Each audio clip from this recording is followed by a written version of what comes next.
Slim P. Partakers Leko. Let's take the word to the streets, man. Feel me? Let's go. And today I have a guest who is always used to be working in the seat, and today he's a respondent. Welcome, man, Mr. Zigo. Thank you. Mamsikambuti invite banaba na smart invite we are happy. Yeah, we are used to seeing you guys inviting other people. Do I call you journalist? What title do you go by? Any title it goes in. My name is Zigo. You can call me a journalist. You can call me a political commentator, a religious commentator, a blogger, a PR marketing strategist, a brand strategist, whatever you can think of. I'm never title coward. Well, the reason why I have you here is because I've seen you trending on social media these past days, and mostly it's because I don't know if I can call it the good things or the controversial things, and it's infighting with prophets. You know, firstly it was Apostle Chiwenga, and then secondly it was Prophet Miracle Paul. Are you like a pastor or somebody who is well versed in these gospel matters? I was a pastor before. I think you know I was a pastor before, but not a pastor. I mean, pastor, but just a self-proclaimed pastor. I mean, that is how I became well versed with the gospel, well versed with scriptures. Yeah, but I'm not a pastor. Right now, I'm just a journalist. Oh, I wasn't And see. I cheated.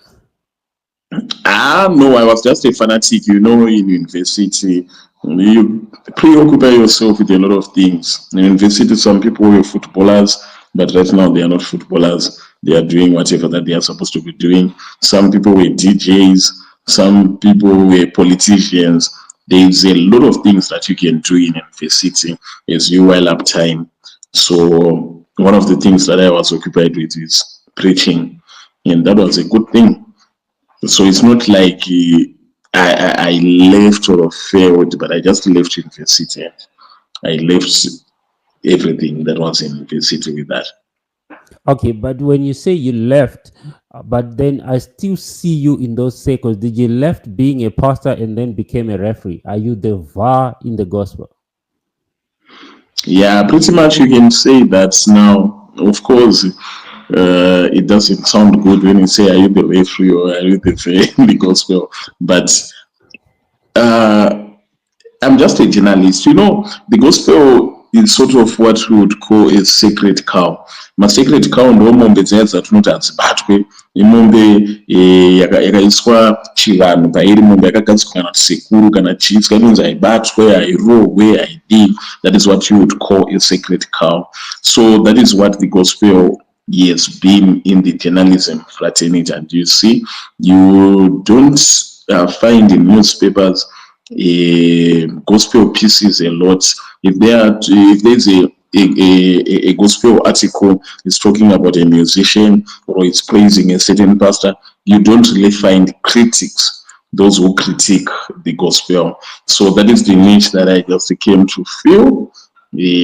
I critique, I analyze, I observe, I comment. So you can call me a referee, but I'm just a journalist. The same way that people can critique politics, can critique football, can critique, or the same way that people can look at market trends, whatever it might be, business or what, that is the same thing that we do with the gospel.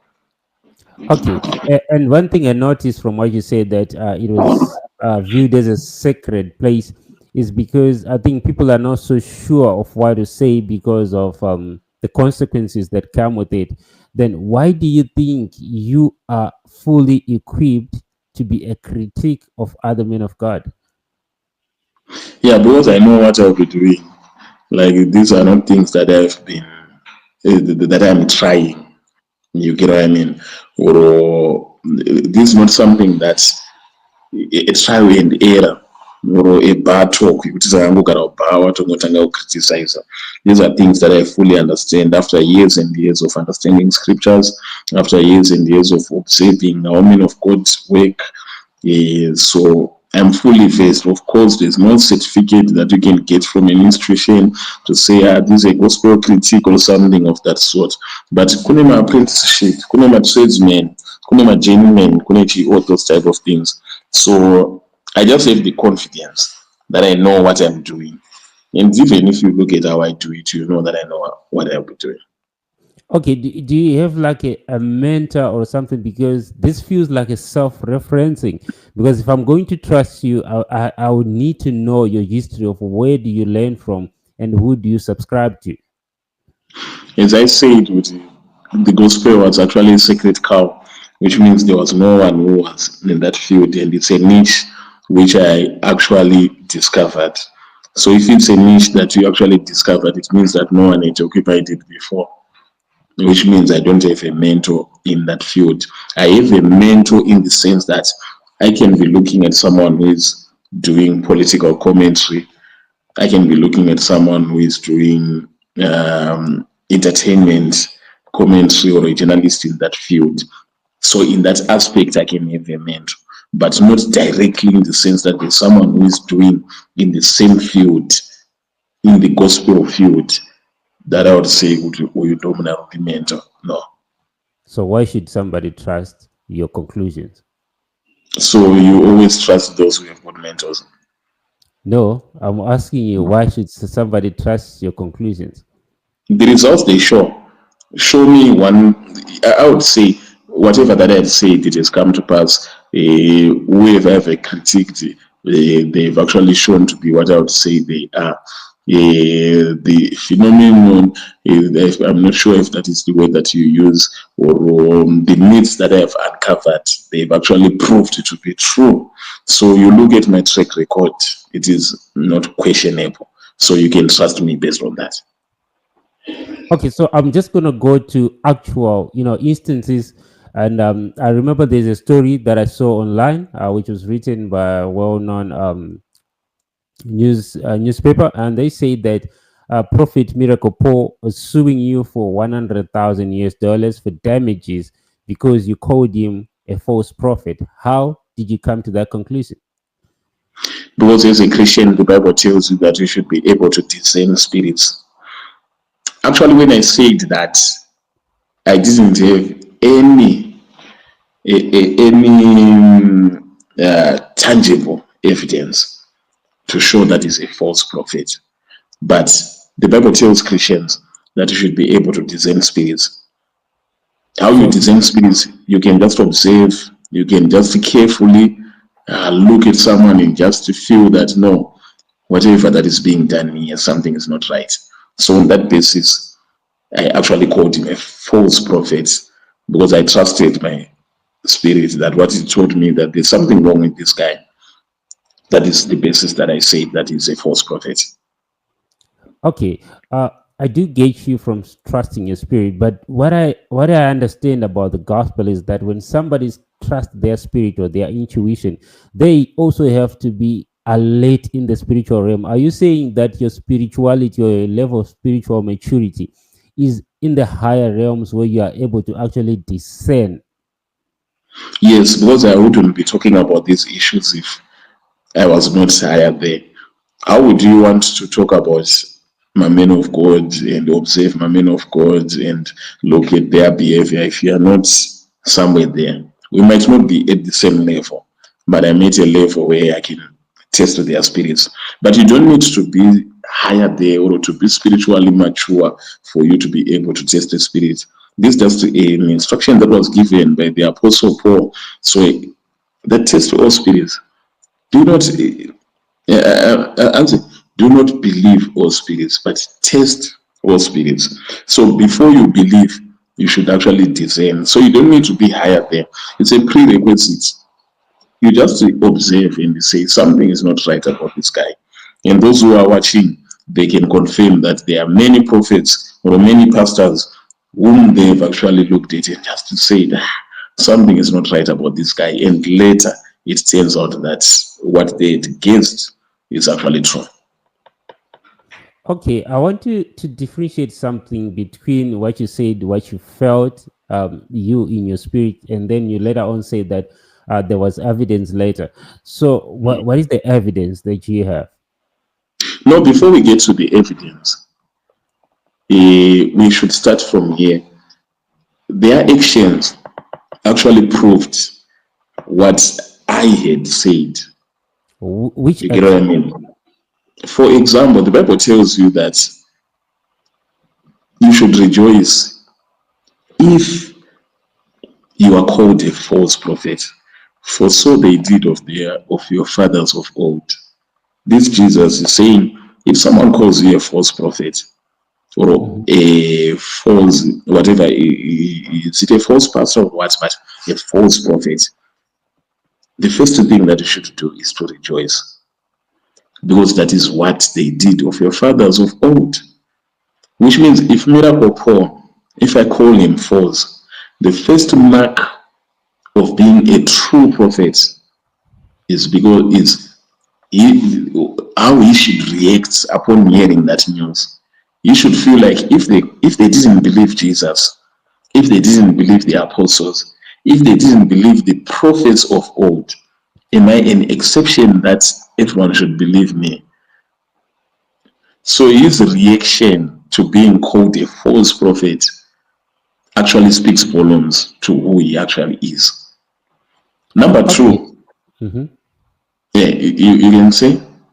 No, you can go ahead again with the second one. Number two, if Miracle Paul is a believer, if we say that he's actually a Christian, and I say these things because I'm a Christian, or in that position, I was a Christian, let's say.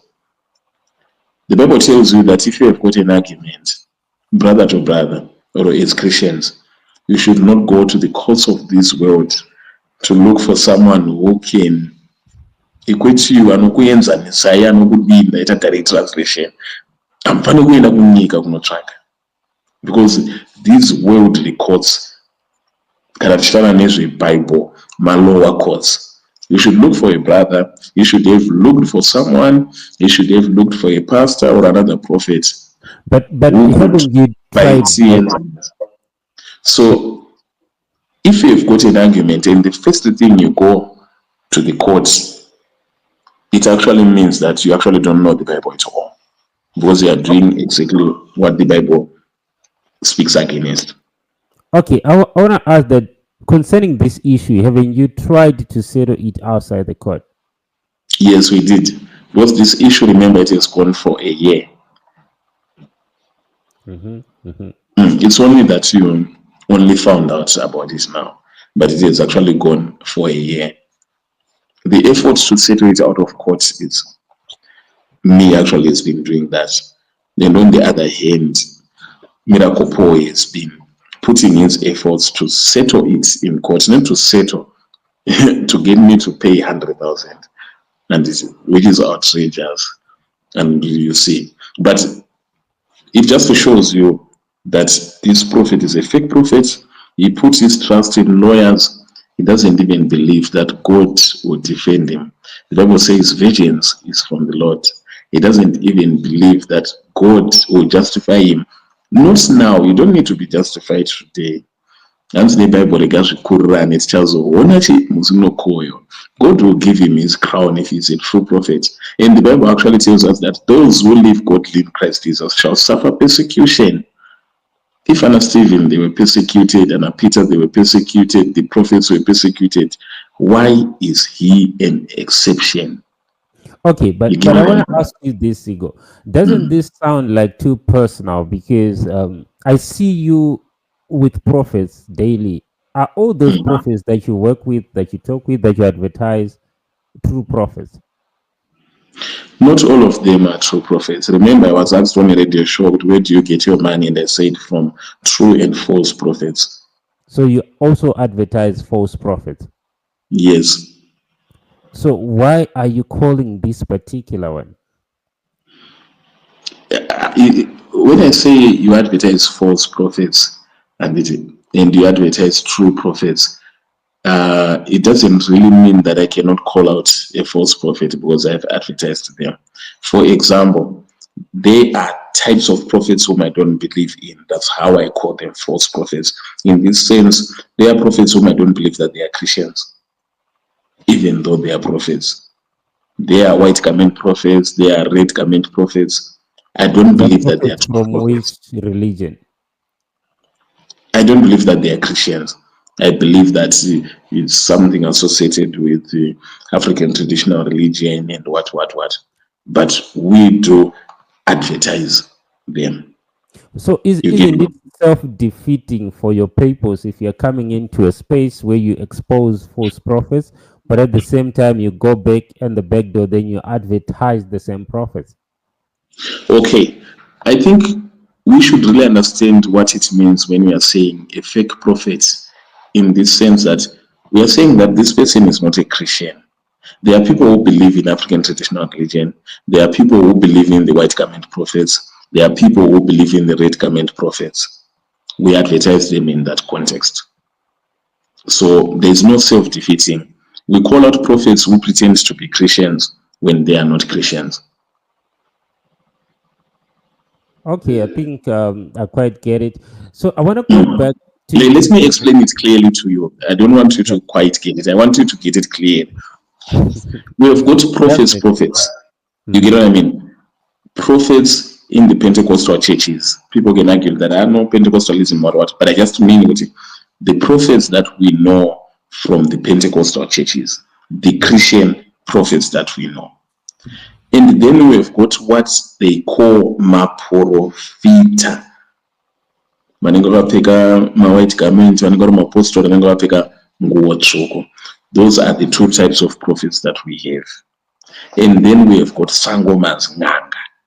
And we believe with African traditional religion, futhi ndomaprofita edu.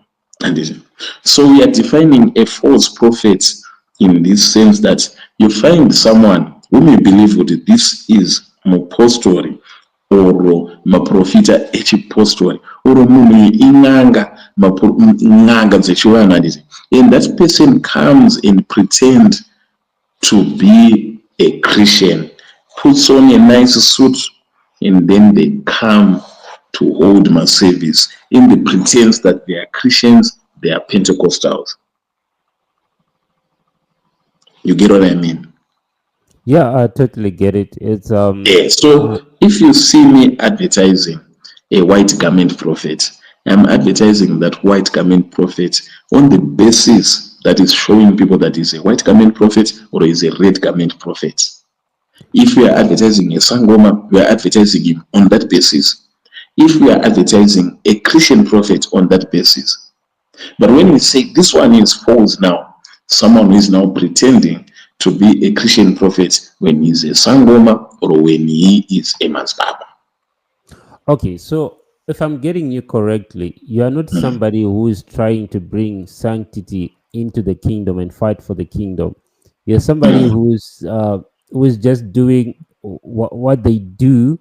Like what is the motive behind? Do you have like you want to advance the gospel of Christ, or you're just critiquing people for the sake of it?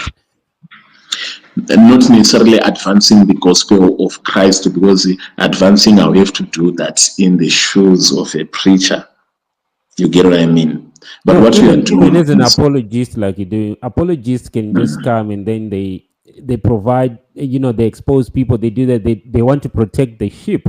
no, What not as is an your apologist, intention? because an What is your apologist is intention of more doing that? an apologist is more of someone who comes to defend, someone who is always ready to give a defense. No, Right. for me, not as an apologist. Me, I'm doing this as a journalist. What is the role of a journalist? A journalist is there to collect information and just to distribute it, and it's there for the people to judge. Okay, You get what I but mean? but you see, from the principles of journalism, and then you bring in your spiritual level and then your spiritual alertness. I don't think those two things will work. So you're not coming as a journalist. Okay, You're coming as a let me give you journalist an who example. is Let a me give you an spiritualist. example. Let me give you an example. This is a spiritual feudalist. Hmm. You want to practice journalism in a spiritual field. Exactly. Do you think you can practice journalism in a spiritual field without you being spiritual as well? It's not possible. It's the same way that can you practice journalism in politics without you being politically conscious? Without Can you? You cannot. It's not No, possible for you. these are two different things because you're different. You're equating a naturalistic framework where you have a natural world, then a spiritual framework where you have a spiritual world. How then do you say you are just a journalist when you are also using your spiritual consciousness in it? This is not just a natural world. This is now a spiritual realm you're dealing with. That is why Yeah, I want to get that so that people can trust your conclusions. yes, that is what I'm saying with you. You cannot be able to practice journalism in a spiritual world without you being spiritual as well. And I can put it to you this way. Do you know that the Bible was written by journalists? Yeah, it just depends on how you are defining the No, term it journalist. does not depend. It's actually a statement of fact. A reporter, a prophet can be a reporter, right? What is a report?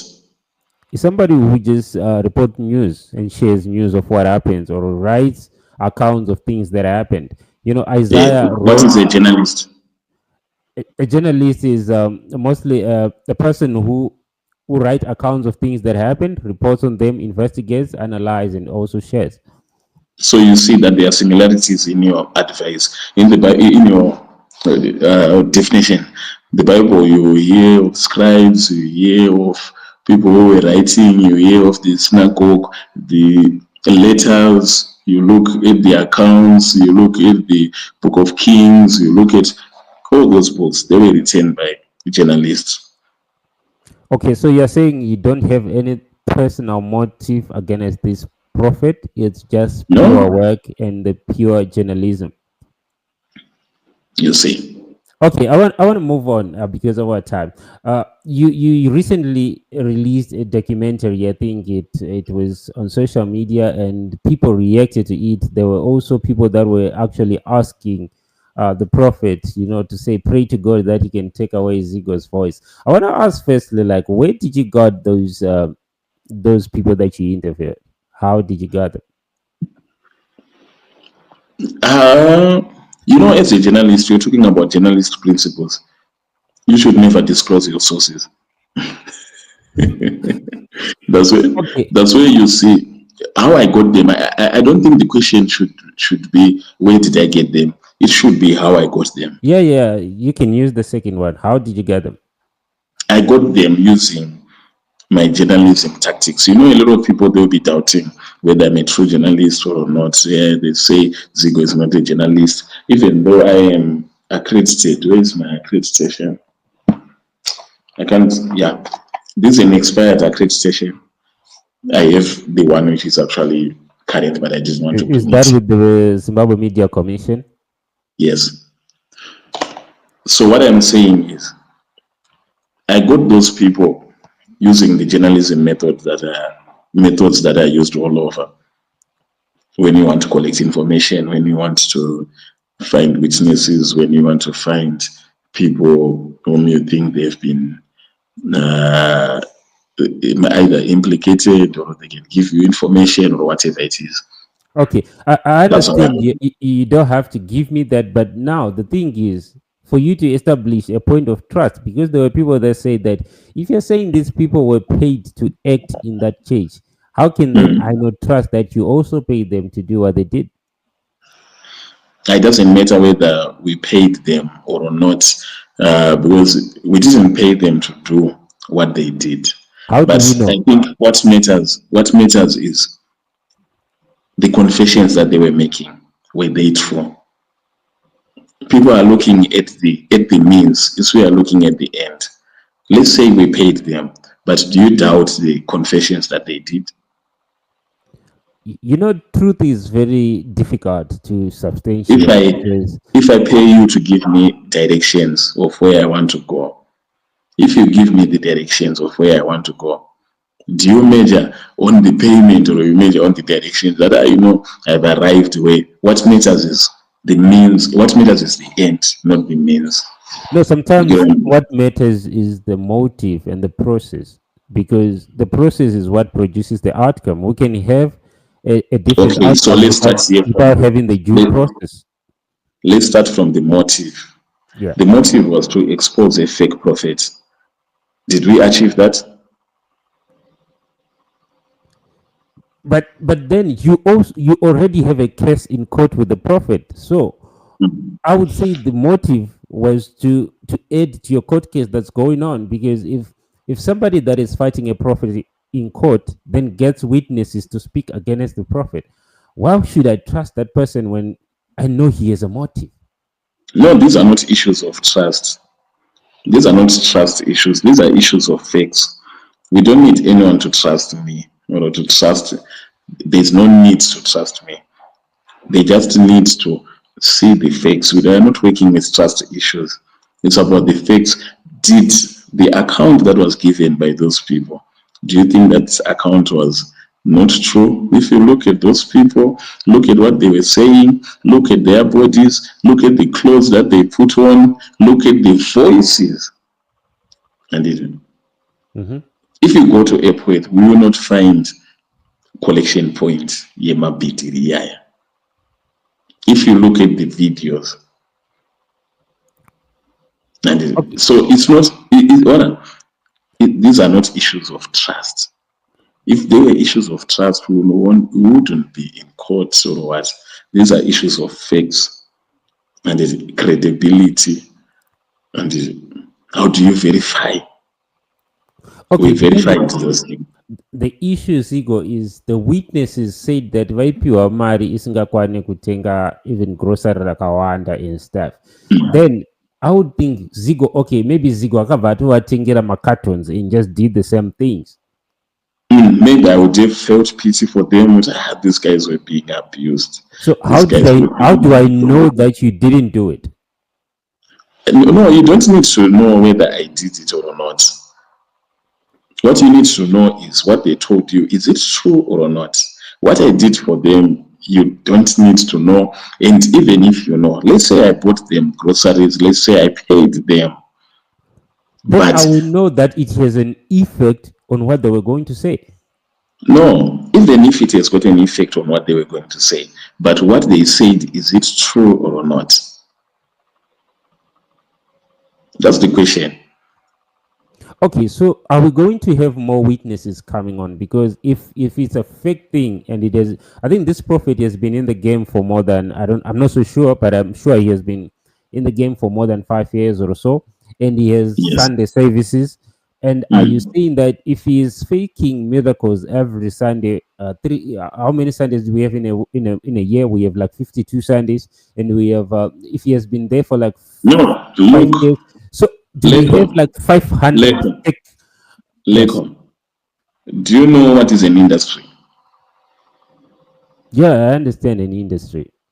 An industry has got players, and an industry is something which perpetually runs, perpetually runs.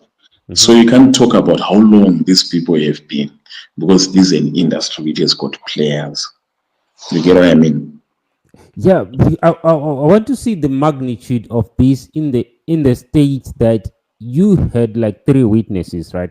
The And this magnitude, person has been running it for like more than 5 years every Sunday. So it means that eh, we have more than 1,000 people out there that are being paid to do this thing. no, no, you don't have more than 1,000 people.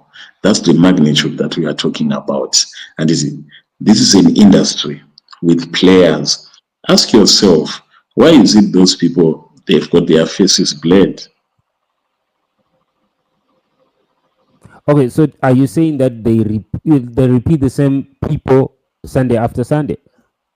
The same players that you find in this church, you'll find them next week in the other church, and you'll find them next week at Nganga's place. Next week, you'll find them at Mporofita's place. That is the reason why they are played.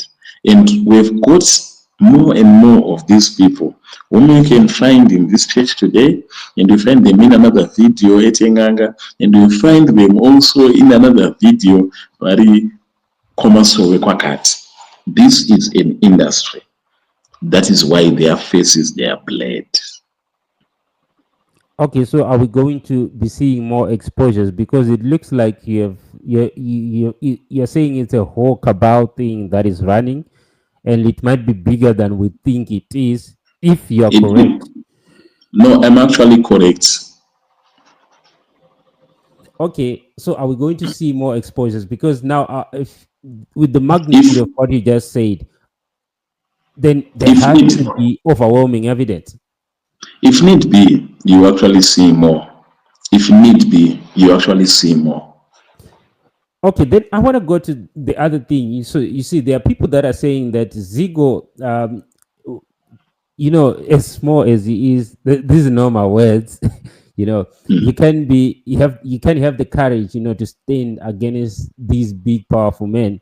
Uh, there is somewhere he's standing. Where exactly are you standing? Do you have somebody backing you up? Do you have where exactly are you standing? Because when you tell somebody that, there's a story against Zigo against Miracle, they'll be like, Zigo, where is he getting the courage? No, I think you understand these issues better because you're a journalist. Where do journalists get their courage? This is a practice. You Yeah, get what I mean? yeah, yeah, exactly. This is a practice. A journalist, this is my job. You don't need to be having somewhere where you get your courage. The love for your job. I'm a journalist. If you are good at what you do as a journalist, you don't fear anything. You get what I mean? You do things, you think as a journalist. You get what I mean? So you're doing this for public interest, for the betterment of the people, to tell the people the truth, nothing else. Hey, I'm doing this number one for public, not number one for myself, number two for the public interest, not the other way around. Okay, well, that's quite interesting. Um, I want to last. I think I took much of a time, but I'm closing very soon. So I want to go to back. I want to take you back to the thing about evidence and false prophets. I've seen you. You've been doing critics of messages. It's not just false prophets. Sometimes it's false teachings, and for a very long time and stuff. Um, I want to ask you again, what form of evidence, physical evidence now, not spiritual or your gut, apart from the reactions that you said and stuff, do you have any other things that you can certainly point to say that this man is a fake prophet because of this physical overwhelming evidence that I have? Not apart from Miracle Paul, from all the critics that you did. Okay, you mean the other pastors? Yeah. Yes, for the other pastors, we don't necessarily use the physical evidence, even though we have it, and even though we can collect it. Remember, let me put it to you. A journalist acts like a detective as well, because you have to investigate. You get what I mean? In that settles where you were asking me, so sometimes you advertise for false prophets or what, or what, or what. Do you think I can know about an industry without having to participate in it? You get what I But, mean? but are you So participating as an investigative person, or participating as I'm business? participating as a journalist who acts in the capacity of a investigator. And sometimes a journalist can even act in the capacity of in law enforcement agent. In what sense? A journalist can uncover information, can be a whistleblower, and can direct the police as to where criminal activities will be taking place or something of that sort. But we are not there yet, though. But what I'm just saying is, as a journalist, for me, to be fully aware of this dark industry that you're talking about, it's because I investigated. It's because I was able to penetrate into that industry. How do you do that? There are several tactics that you use. So I'm saying, not only for Miracle Paul, but for a number of my men of God, we actually know and are sure of the dark activities that they do and this dark industry that they are part of. But we are not yet to be doing my expose, and we are not doing that now. What we are just doing now is we are using the word of God to set people free, and you shall know the truth, and the truth shall set you free. We look at how you preach, you look at what you preach, we look at what you say. The Bible says simple things like, by their fruits you shall know them. We look at your fruits, we look at the practice that you do in your church. The Bible is the yardstick, and we can tell that you are a false prophet. And if you deny, you say, no, you're lying to me, I'm not a false prophet, that is when there will be need for us to unearth the evidence. Okay, I just want to ask something quick that came to my mind here. That can there be a distinction between a false prophet and a true prophet who does mistakes? Yes, there's a distinction. Okay, and you are able to distinguish between that also in your work. I'm able. How do you do that? A mistake is something that you can see which is not recurring. How can you be repeating the same mistake every day and every day and every day? And you know when you make a mistake, and you know what you do? You repent. You say, oh, I made a mistake. I can give you an example. Michael Saylor, I'm not saying he's a true or a false prophet, but he once gave a false prophecy concerning football. He actually repented. We asked him about that privately, and he told us why he got lost on that. And he actually changed his ways. Okay, that's cool. Sorry, it might take longer than I thought we would talk. I want to go back. No worries, I mean. Okay, I want to go back to the prophets who would do these staging things in the church and do those, like ndapinamba menyu ndikona chakati, then munatanga kudona and all this kind of stuff. Do we have Bible references for those things? And you see, you're actually asking that, do you have Bible references for those things? Yeah. Do you have it? Now I'm asking you. No, I'm asking you as well. Well, let me put it this way. You might find instances where a word of knowledge was given. You might find Jesus telling that lady at the well that, where is your husband? And the lady says, no, no, no. And then Jesus says, the one you are staying with is not your husband. What? And the lady says, how did you know about this? What? It's a word of knowledge. You can find Jesus talking to, is it Nathaniel, who was sitting under a tree, and he tells her that I saw you when you were a word of knowledge. So you might find instances like that. But to try to equate it to the dramatic prophecies that we see in our churches, I think most of the times that will be far-fetched. But most of the times, if it sounds wrong, if it looks wrong, it is definitely wrong. Okay, then I want to go to the point that, okay, if it's definitely wrong, then you might be facing dark forces which are very powerful and in high places. Do you have enough protection against that? We really don't need to speak about protection or what about protection, because at the end of the day, even Jesus himself, you would say, I lay down my life and No, imagine coming against something like Nana Kwaku, Nana Kwaku, right? That guy from Ghana. I mean, if you're gonna go against him, you just don't have to be a journalist. There has to be something backing you up. no, it's another myth which people really, not just a myth, a hoax. Those witch doctors are not as powerful as you think. You get what I mean? They are not as powerful.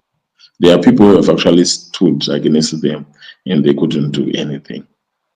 And we are actually doing the same.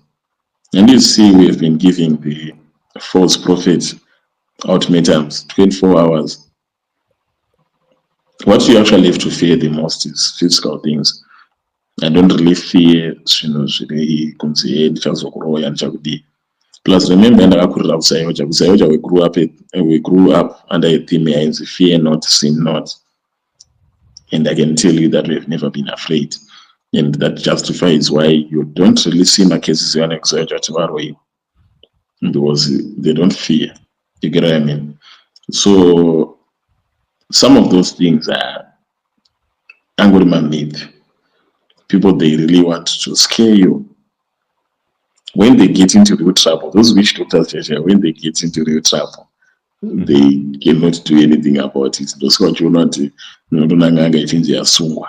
Major street otoitongera matogera makore 9 muchiri yetopinda. Kaumboenzwa zvinzi yaroya major street. Okay, well that's quite interesting. Then I want to go to this point, because the truth is by definition is exclusive. And when you go into an industry where you have to, I'll use the word referring because that's what befitting in my explanation. And you go into a field where you have to be the referee of the truth that's being shared on the platform.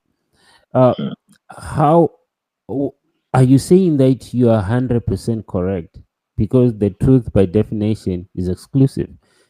And if you're not 100% correct, I will label you also not as a credible source to do these things. No, there would have to be someone who is 100% correct as well. You see, I'll give you 99 then. okay. In an instance that I'll be commenting about, I will have to comment about those things when I am sure. At least 99, as you said. It's just the same way that you look at football. Once you use the word referee, it doesn't necessarily mean that the referee, the judgment is his judgment is perfect. Perfect. You get what I mean? Sometimes they fail to see, sometimes they you get what I mean. So you're Sometimes also acknowledging that sometimes you don't get it correct. no, I'm not saying I don't get it correct. Sometimes. I'm just saying I'm not sometimes. Are I'm you just always saying correct? not always correct. But I'm saying 99% chances of me being wrong are very, very little. So if my chances of being correct are always high, you should trust me. Because there's no one who is 100% correct. It's Yeah, not yeah, yeah, I normal. get it. Yeah, these are issues of religion and spirituality. It's not normal to if someone is 100% correct. You get it. Even the Bible says that we shall know all things as we are fully known. When we are in heaven, we don't necessarily know all things. But the things and the things which are hidden belongs to the Lord, but the things that are revealed, those and what are that. Okay. So so it doesn't mean with come room for error, room for the kind of pakatati titotya practice because we fear that we want to be correct. No, not in that sense. Okay, the reason why I asked about this is because you also do critiques, and I think I earlier asked you about who do you learn from, because in the gospel fraternity, if you want to, if you really look at how it functions, people trust the truth based on the interpreter, the interpretation given by the interpreter. So the gospel can say Jesus wept, then I will come and I will preach a different message and Jesus wept. Then Prophet Makandiwa will come and preach a different message and Jesus wept. And to somebody who doesn't really understand, they will go by his word because of his credibility. So that is why I'm asking that in this gospel, in this field that you are in, if you're giving an interpretation, how do I get to trust Zigo if he is also not 100% correct? Okay, who else can you trust who is 100% correct? Not 100% correct, but credibility of what he does in the body of Christ. If, like I'm saying, if Prophet Makandiwa explains the scripture to me and you explain a scripture to me, who do you think I will go with? Okay, I think we always use the word that when we are describing journalists who are reputable or have credibility, and we said renowned journalists. Exactly. We talk about a much celebrated journalist. And why do we do that? Because of their track record, Yeah, they because will of do the that. stories that they've done. That is what I am saying, that for me, you have to trust my work And my work is evident for everyone to see. Based on that, you cannot trust one good 100% they cannot teach. My work is evident for everyone to see. And that is But actually why you're always that is fighting, you're always criticizing sometimes and making prophets fights. Is that the work that you want people to trust? yes, that's why I say that the gospel was actually a sacred cow. And we have come here sort of being a critic. What is a critic? Yeah, is somebody who sees things going out of line, then he speaks about it. Do you have shortage of people who speak good things about the gospel, about pastors, about do you have shortage of those people? No, we don't. I mean, everybody praises, because we'll be told, touch not the anointed and stuff. So when even they're doing something, you're afraid to do that. Okay, so people look at it this way that you're too negative, you only look at the Exactly, bad exactly. life. That's my That's point. how people look at it. Do you have shortages of people who look at things in a positive way? No, there are plenty of those people.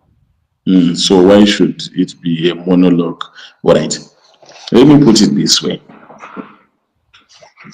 We had a black and white TV. The reason why we had a black and white TV is because we couldn't see anything if it was only a black TV or a white TV. You get what I mean? We have got kana tichita mabatiri edu, we have got red and red and black, positive and negative. In everything, there's always need for a positive and negative. And people they try to demonize the negative. They only want to look at the positive. They only want to look at the positive.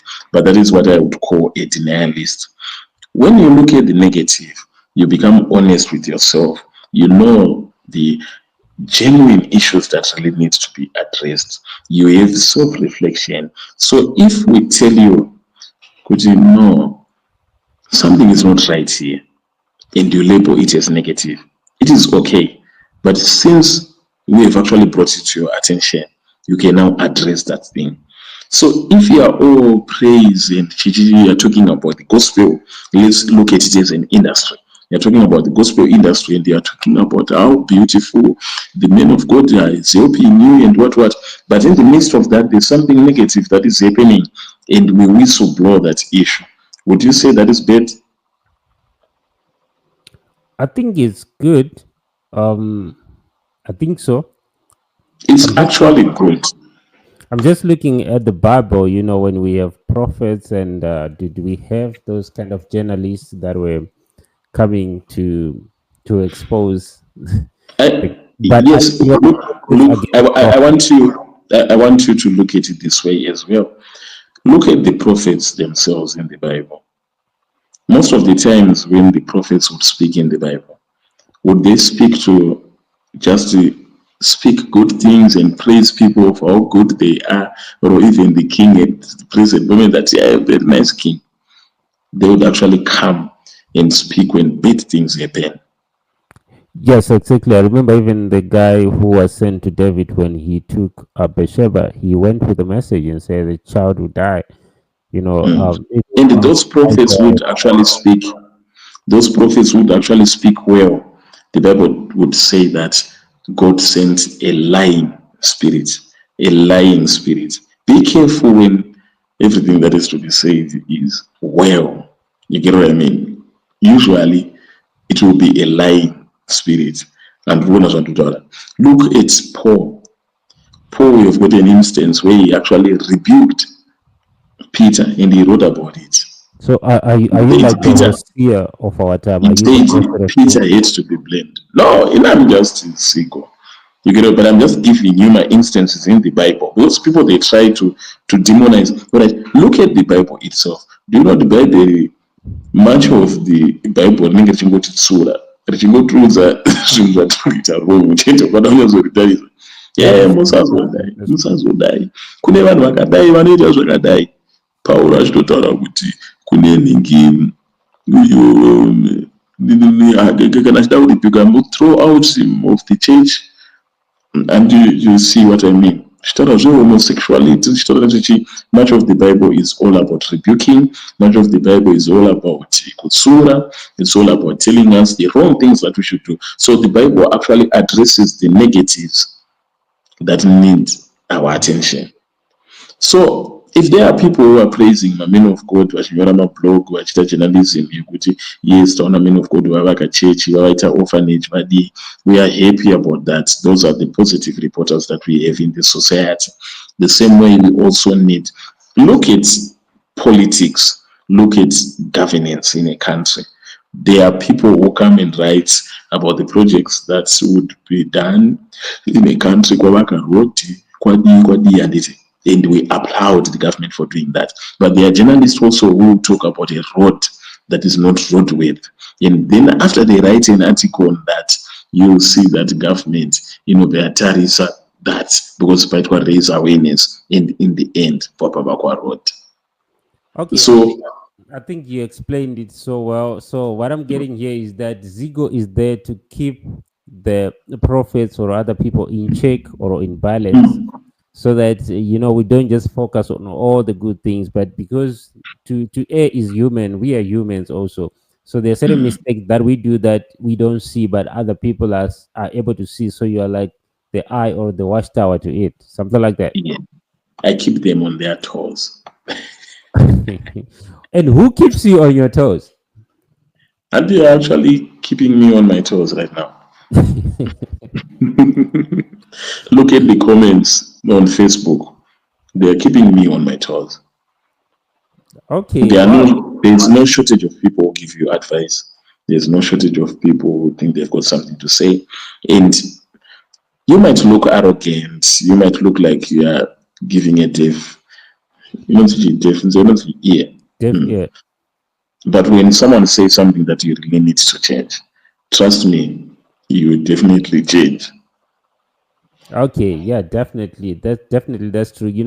There's an ego that you can deny something in public, but then when you sit alone, you reflect and you say, "Yeah, that kind of thing."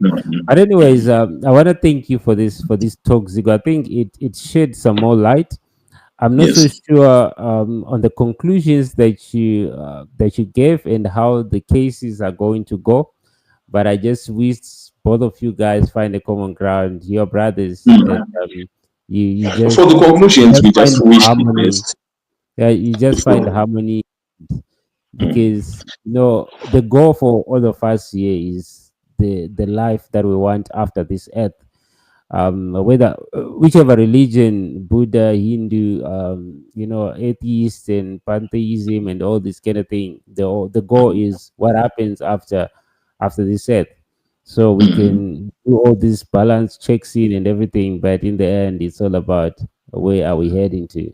But otherwise, thank you so much, and I wish you the best in your journalism career. As a are you planning on becoming a spiritualist sometime, bro? I hate that when you're in college, you used to pray for people and they will get healed.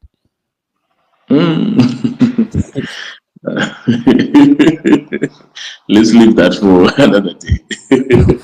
Okay, cheers. Thank you, man. I appreciate you. Thank you.